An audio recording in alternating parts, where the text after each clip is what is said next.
नमस्कार. मी Praveen Pathak, head of department advance diploma in industrial safety, K Wagh polytechnic, Nashik. ज्या मुलांचं BSc, MSc, PhD किंवा डिप्लोमा इंजिनिअरिंग, डिग्री इंजिनिअरिंग असं झालेलं असेल आणि ज्या मुलांना सेफ्टीमध्ये किंवा हेल्थ आणि एन्व्हायरमेंट, ज्याला आपण SHE किंवा EHS असे डिपार्टमेंट्स म्हणतो, अशा इंडस्ट्रीजच्या डिपार्टमेंटमध्ये जायचं असेल तर त्या मुलांसाठी advance diploma in industrial safety हा 1 वर्षाचा MSBTचा कोर्स खूप फायदेमंद आहे. तर त्यामध्ये गव्हर्नमेंट अप्रूव्ड आणि Maharashtra state board of technical एज्युकेशनचा असल्यामुळे फॅक्टरी ॲक्टनुसार जी सेफ्टी ऑफिसरची रिक्वायरमेंट असते त्या रिक्वायरमेंटनुसार ADIS हा आता कंपल्सरी झालेला आहे.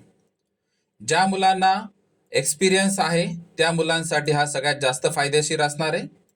आता ज्या मुलं ऑलरेडी जॉब करत असतील तर त्या मुलांसाठी आपण शनिवार, रविवार आणि ऑफिस टायमिंग नंतर म्हणजेच संध्याकाळी आपण याचे लेक्चर्स, प्रॅक्टिकल्स घेत असतो.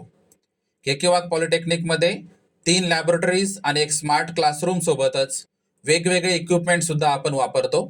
जसं ऑडिओमीटर असेल, स्पायरोमीटर असेल जे लंग फंक्शन टेस्टसाठी असतं, हाय व्हॉल्यूम सॅम्पलर असेल, पर्सनल सॅम्पलर असेल, गॅस ॲनालायझर असेल, COD, BOD ॲनालायझर्स असतील किंवा वेगवेगळे थर्मामीटर्स जसे काटा थर्मामीटर, ग्लोब थर्मामीटर किंवा वेगवेगळे टाईपचे थर्मामीटर किंवा टेम्परेचर मेजरिंग डिव्हायसेस. तर हे सर्व इक्विपमेंट्स, त्याचसोबत पर्सनल प्रोटेक्टिव्ह इक्विपमेंट्स म्हणजे जसं hand gloves, helmets, shoes, safety harness systems आणि रेस्पिरेटरी सिस्टीममध्ये सेल्फ कंटेन ब्रीदिंग ॲपरेटस, ह्या सर्व इक्विपमेंट्सची आपण इथे ट्रेनिंग देतो.